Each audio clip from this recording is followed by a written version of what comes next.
ஒரு டெக்னாலஜி ரொம்ப பெருசா மாறும்போது 3 விதமான மனிதர்கள் தோன்றுவாங்க.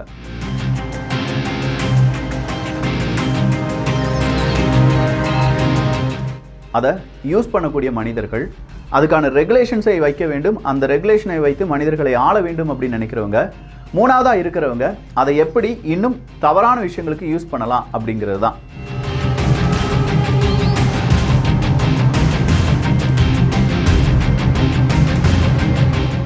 ஸோ இந்த 3 விதமான மனிதர்கள் வரும்போது தான் அந்த ஒரு டெக்னாலஜி மேலே நமக்குள்ள ஒரு பயம் வரும். இப்போ ஓப்பன் ஏஐனுடைய ChatGPT வெளியில் வரும்போது கேள்விக்கு பதில் தரும் அப்படின்னு சொல்லி மட்டும்தான் நமக்கு தெரியும். அதன் பிறகு தான் கொஞ்சம் கொஞ்சமாக ஓப்பன் ஏஐனுடைய ஒவ்வொரு அசைவுகளையும் பார்க்கும்போது ஆர்டிஃபிஷியல் இன்டெலிஜென்ஸ் கொடூரமாக வளர்ந்துருச்சுப்பா, உடனே நம்ம அதுக்கு ரெகுலேஷனை கொண்டு வரணும் அப்படின்னு சொல்லி நினைக்கிறாங்க. சப்போஸ் இப்போ ரெகுலேஷன் கொண்டு வரலன்னா கண்டிப்பாக அது நம்மை அடிமைப்படுத்தி விடும் அப்படின்னு நினைக்கிறாங்க. இப்போ கேட்பதுக்கு வேணா இது ஒரு கான்ஸ்பிரசி தியரி மாதிரி இருக்கும். ஆமாம், அடிமைப்படுத்திடும்னு சொல்கிறான், இல்லை அப்படி இருக்கும் இப்படி இருக்கும்னு சொல்லி. ஆனால் உண்மையிலே இதெல்லாம் நடக்குமா அப்படின்னா வரலாறுல நிறைய விதமான கான்ஸ்பிரசி தியரி அப்படிங்கிறது இருந்திருக்கும்.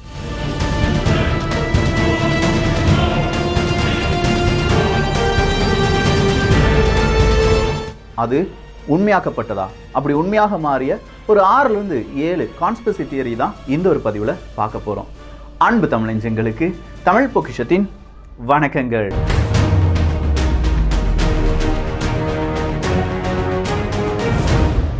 டெக்னாலஜி, ஃபியூச்சர் அப்படிலாம் சொல்லும்போது கண்டிப்பாக நமக்குள்ளே இருக்கக்கூடிய ஒரே ஒரு ஆசை என்னென்னா நல்லபடியாக சம்பாதிக்கணும், குடும்பத்தை பாதுகாத்து கொள்ள வேண்டும், நல்ல ஒரு வேலைக்கு போகணும். நல்ல வேலைக்கு போகணும்னா சாஃப்ட்வேர் இன்ஜினியராக மாறணும்னா கண்டிப்பாக நான் டிகிரி, டிப்ளமோ, இது ஏதாவது கம்ப்யூட்டர் சார்ந்த படிச்சிருக்கணுமா அப்படின்னு கேட்டால் இல்லை. நீங்கள் டிகிரி, டிப்ளமோ கம்ப்யூட்டர் சார்ந்து மட்டும் இல்லை, கம்ப்யூட்டர் சாராமலையும் படித்திருந்தீர்கள் என்றாலும் உங்களாலையும் என்ன செய்ய முடியும்? ஒரு சாஃப்ட்வேர் இன்ஜினியரா, இல்லை ஒரு டெவலப்பரா, இல்லை இன்னும் கொஞ்சம் மேலே ஆர்கிடெக்சர் லெவலில், அப்படி இல்லையா ஒரு ஃபுல் ஸ்டாக் டெவலப்பர், இப்படின்னு சொல்லி பல செக்மெண்ட்ஸ் இருக்குது. என்ன படிச்சிருந்தாலும் உங்களாலையும் ஒரு சாஃப்ட்வேர் இன்ஜினியரா, இல்லை ஒரு டெஸ்டரா, இல்லாட்டி ஒரு ஃபுல் ஸ்டாக் டெவலப்பரா, இல்லாட்டி ஒரு வெப் டெவலப்மெண்ட், இப்படின்னு சொல்லி பல செக்மெண்ட்டுக்குள்ளே வேலைக்கு போகலாம். அதற்கு உங்களுக்கு உறுதுணையாக இருக்கக்கூடிய ஒரு இன்ஸ்டியூட் தான் ராஜலக்ஷ்மி எடிவர்ஸ். இந்த ராஜலக்ஷ்மி எடிவர்ஸை பொறுத்த வரைக்கும் 500க்கும் அதிகமான ஸ்டூடெண்ட்ஸ் இப்போது படிச்சுட்டு இருக்காங்க.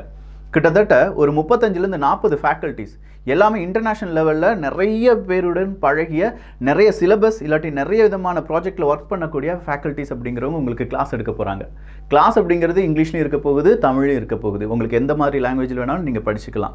ஆன்லைனில் கிளாஸ் இருக்குது, ஆஃப்லைனில் கிளாஸ் இருக்குது, வீக்கெண்ட் கிளாஸ் இருக்குது. இனிஷியலாக நம்ம செய்ய வேண்டிய ரெஸ்யூம் ப்ரிப்பரேஷனாக இருக்கட்டும், ஸ்போக்கன் இங்கிலீஷாக இருக்கட்டும், இல்லை இன்டர்வியூ நம்ம எப்படி அட்டன் பண்ணுறோம் அப்படிங்கிற ப்ராக்டிஸாக இருக்கட்டும், இதையும் கொடுக்க போகிறாங்க. அது மட்டும் இல்லாமல் லைவ் ப்ராஜெக்ட்ஸ் அப்படிங்கிறதையும் நீங்கள் ஒர்க் பண்ணலாம். லைவ் ப்ராஜெக்ட்டில் ஒர்க் பண்ணலாம் அப்படின்னு சொல்லும்போது அப்படின்னா ஜாப் பிளேஸ்மெண்ட் அசிஸ்டன்ஸ் அப்படிங்கிறது 100% இருக்குது.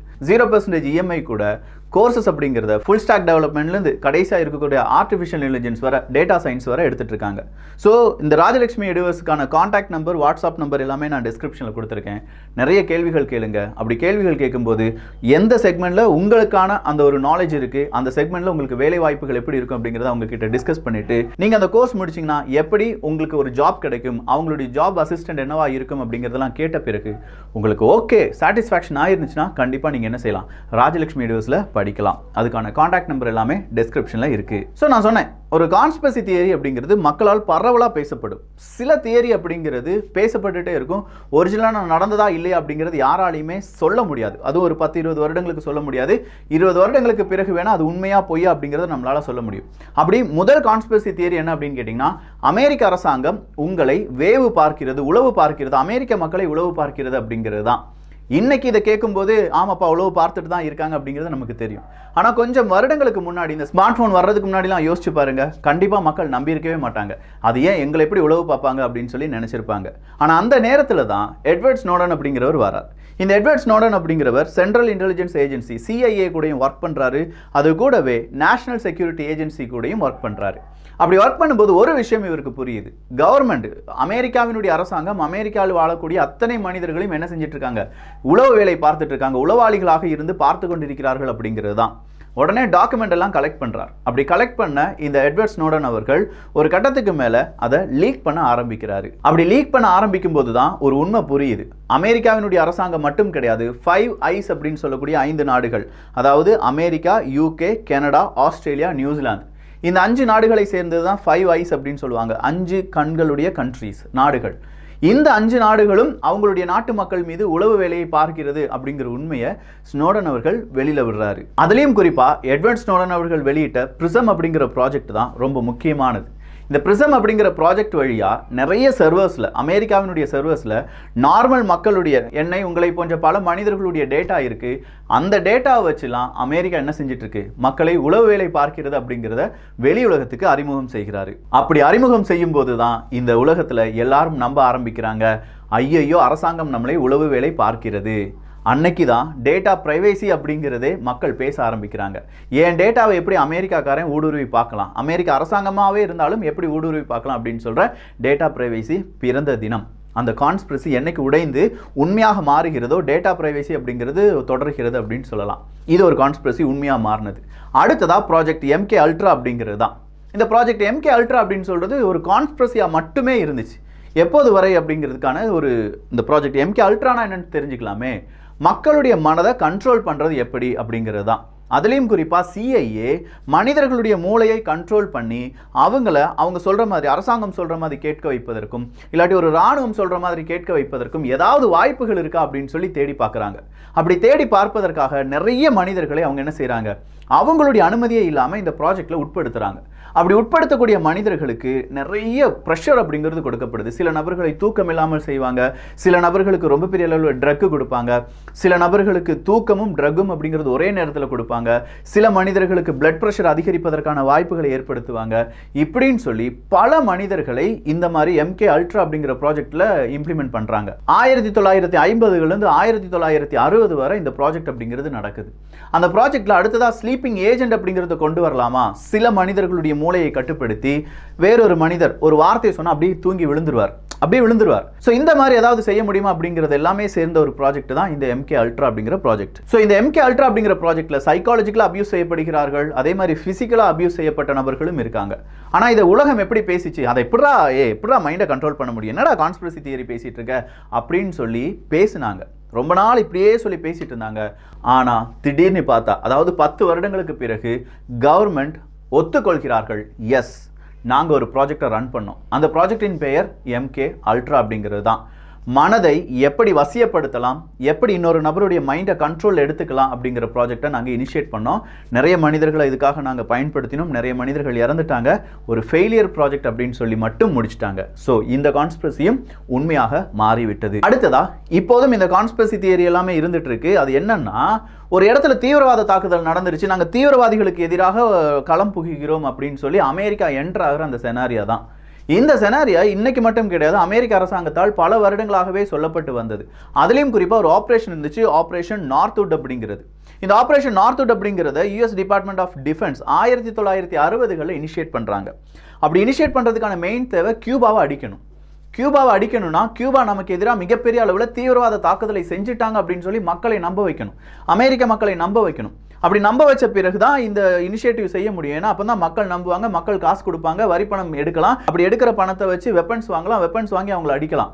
இந்த மாதிரியான ஒரு ப்ராஜெக்ட்டுக்கு ஒரு பெரிய நாடகத்தை ஆரம்பிக்கிறாங்க அமெரிக்க அரசாங்கம். இந்த ப்ராஜெக்டை பொறுத்த வரைக்கும் இந்த ப்ராஜெக்ட்டுக்கு அப்ரூவல் கொடுப்பது யார் அப்படின்னு பார்த்தீங்கன்னா joint chief of staff 1962. So 1962 அமெரிக்காவினுடைய ராணுவம் ஒரு பெரிய சதி வேலையை செய்கிறாங்க. அந்த சதி வேலை என்னன்னா, ஒரு ஃப்ளைட்டை தீவிரவாதிகள் கடத்திட்டாங்க, அந்த ஃப்ளைட்டுக்குள்ள பாம்பு வச்சிருக்காங்க அப்படின்னு சொல்லி, அந்த தீவிரவாதிகள் யார் அப்படின்னு பார்த்தா கியூபா நாட்டை சார்ந்தவர்கள்.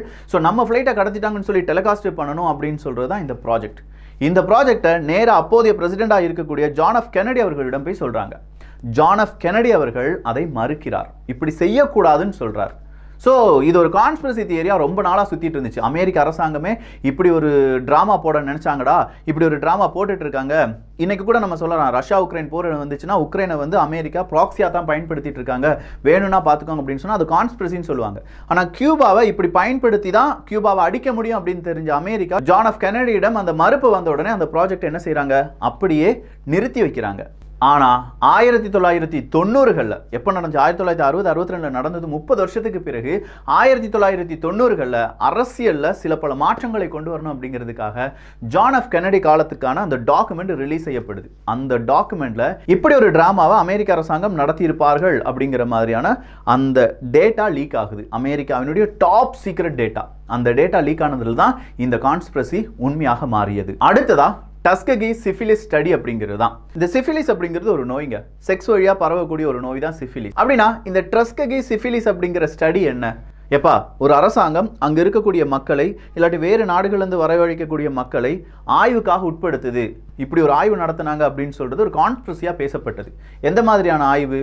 எதுவுமே இல்லைப்பா, சிஃபிலிஸ் பாதித்த நிறைய ஆப்பிரிக்க நாட்டு மக்களை அமெரிக்கா கொண்டு வராங்க. 1932லேருந்து 1972 வரை இந்த ஒரு ஆப்ரேஷன் நடந்தது. அந்த ஆப்ரேஷனில் ஆப்பிரிக்க நாட்டு மக்கள், அமெரிக்கா நாட்டு மக்கள் எல்லாரையும் கொண்டு வந்து அவங்க எல்லாருக்குமே சிஃபிலிஸ் அப்படிங்கிற ஒரு நோய் இருந்தது.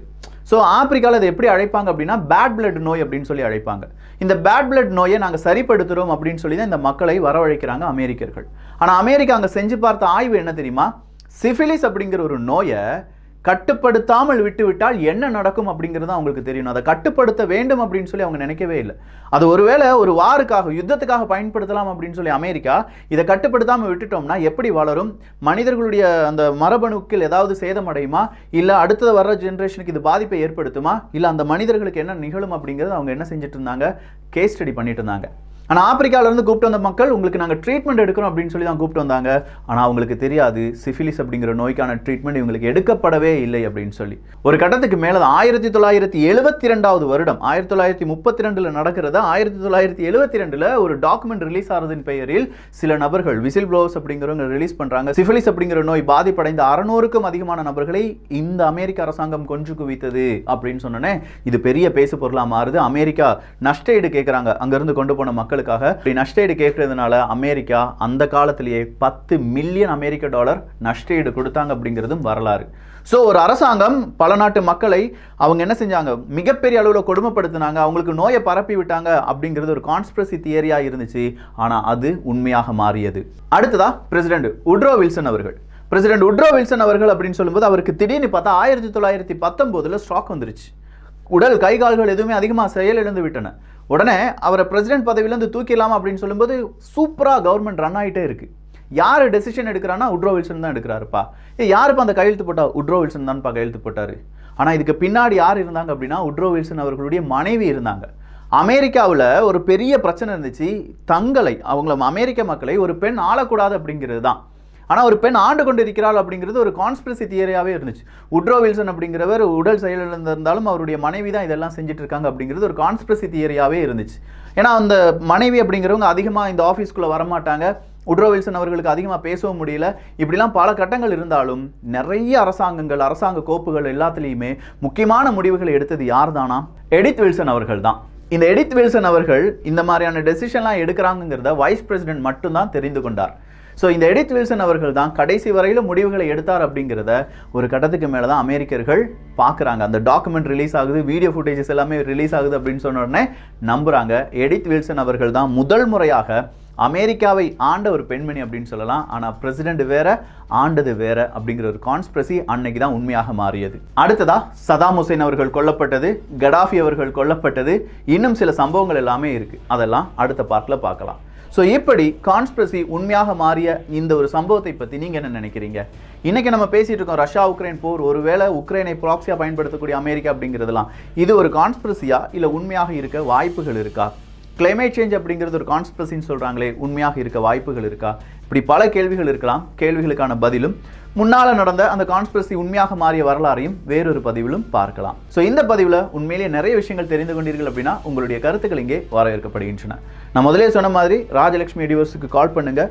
உங்களுக்கு, உங்களுடைய நண்பனுக்கோ, தோழிக்கோ, தோழனுக்கோ, சகோதரனுக்கோ, மகனுக்கோ, மகளுக்கோ இந்த கோர்ஸ் படிக்கலாமாப்பா, என் பிள்ளை இதுதான் படிச்சிருக்கு, நான் இதுதான் படிச்சிருக்கேன், இவ்வளோ மார்க் எடுத்திருக்கேன், இந்த கோர்ஸ் ஃபுல் ஸ்டாக் டெவலப்பர்னு சொல்கிறாங்க. அதே மாதிரி கேப்ஸ்டான் ப்ராஜெக்ட் அப்படின்னு சொல்லுவாங்க. இப்போ இண்டஸ்ட்ரியில் ரொம்ப ஹை வேல்யூவில் இருக்கக்கூடிய அந்த ப்ராஜெக்ட்ஸ்லாம் இருக்கும்ல, அதை பேஸ் பண்ண ப்ராஜெக்டை உங்களுக்கு தருவாங்க.